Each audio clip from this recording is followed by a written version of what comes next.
So in this video, let's start with two scenarios. Okay, let's first look at person number one. So you know someone, they're in a narcissistic relationship with all the ups and downs. They're often sad, shocked, self-blaming. You listen to them tell the same stories about the problems in their relationship over and over again. Yeah, they may even disappear. You may not hear from them as much when times where things are going well in the relationship, whatever well is. Then they may have even a better time, better period in the relationship, and they feel hope again. And then, of course, all the hope comes crashing down as it does. And that person will keep wondering, what am I doing wrong? And ask questions like, don't they even care? Don't they see how much I love them? Do they love me? A person in this situation may often feel, or seem, I should say, that they're on the verge of panic. They may say to you like, I know this relationship's a mess. It's unhealthy. But the thought of leaving overwhelms me. I want to. I don't want to. I don't know. I'm afraid after all this, they're going to change for the next person, or that I'm making a mistake, or I'm the problem. That's person number one. Now let's take a look at person number two. This person is also in a narcissistic relationship, and they come up to you and they say to you, it was another bad week. It's the usual BS with them. This week they're acting like a victim. It's all this passive-aggressive nonsense again. It is completely exhausting me. Oh my gosh, this relationship is so not healthy. And right now, I've got so much going on, I don't have the bandwidth for all the post-separation crap, for them going bonkers on social media, for them talking crap about me in the 100 texts a day that are sure to come and fill up my inbox. I've got so much going on right now. This person may also say to you, like, and you might say, how are things going? They might say, like, oh, whatever. We're in a better rhythm right now. I'm not taking the bait. It's the usual stuff. I'm kind of, well, it's going a little better, but I'm really disappointed in myself that I'm not getting out. I know it's not going to change. Thank goodness this week's a little bit easier. I mean, the bad weeks are making me nuts and they suck. But for now, I guess I'm just going to stay the course, because I just don't have the bandwidth to deal with the fallout. I mean, listen, it's not great, but it sure is predictable. And I know at some point I'll get there, and I'll get out, and it'll be so great when it's somebody else's problem. Two people stuck in narcissistic relationships. Do you see the difference? Both of these people are not leaving this relationship right away, okay? Both of these people have identified patterns in their relationship that are consistent with a narcissistic relationship, but neither one is leaving right away, okay? It's not ending anytime soon. In both cases, the relationship kind of sort of sucks. But both of these people are not trauma bonded, are they? Even though they're stuck, they're not both of them. It's not both of them are trauma bonded. Only one is. Trauma bonded is a sensation of connection and attachment that happens in an unhealthy relationship. It's fostered by the back and forth of what feels like good days and bad days, good times and bad times, normal and unhealthy, scary and calm, bad and less bad. It creates a sense of hope, of self-blame, rationalization for the other person's behavior. There's a sort of normalization of chaos. There is more fear of leaving than there is of being emotionally abused within the relationship. Though that rational distinction is not being made by the person in the relationship. There's almost a sense of a primal panic in these relationships.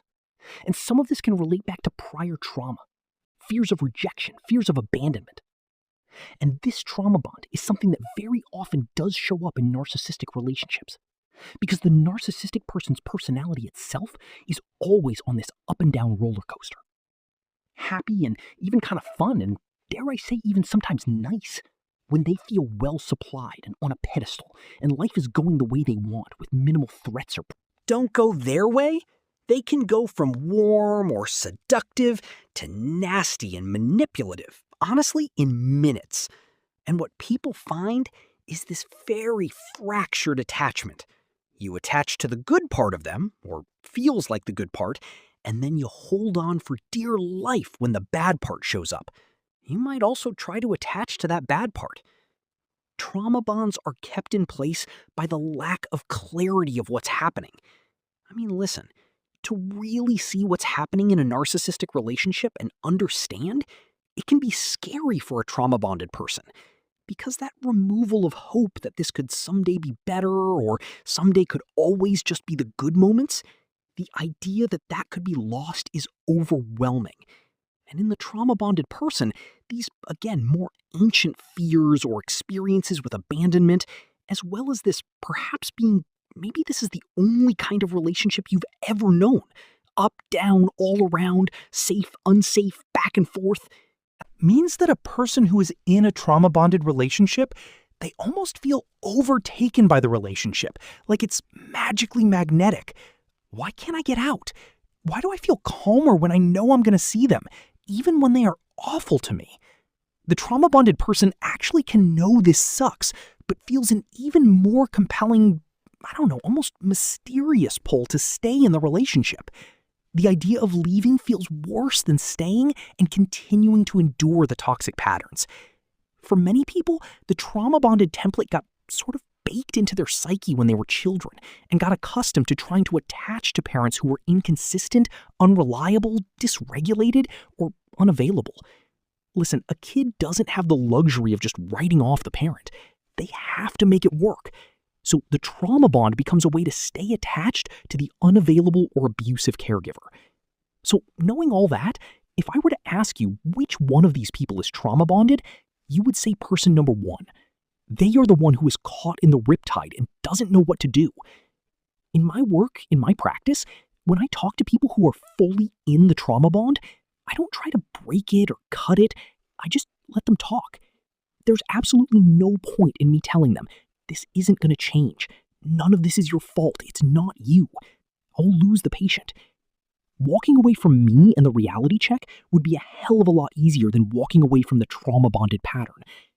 But the problem is that not everyone who stays in one of these narcissistic relationships is trauma-bonded.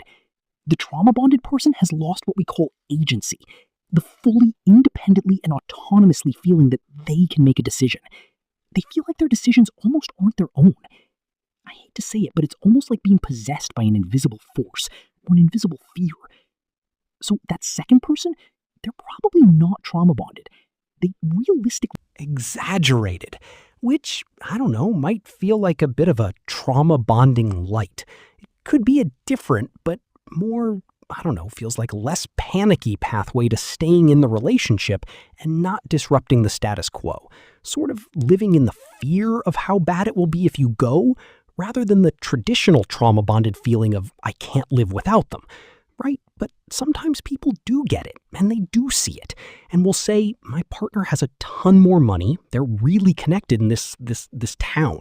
A divorce and a custody battle is going to blow up my children's lives, or this is going to blow up my entire social world or in my career or something like that, especially in cultures or communities where divorce is still judged and shamed. There's also the fact of how time-consuming a narcissistic breakup can be. Remember text walls and all of that, right? And the real practical issues raised by these breakups. Financial, medical, insurance, citizenship, immigration, you name it. It's all real stuff. And writing it all off to trauma bonding doesn't fit, and it can be a bit reductive and can minimize the experience of this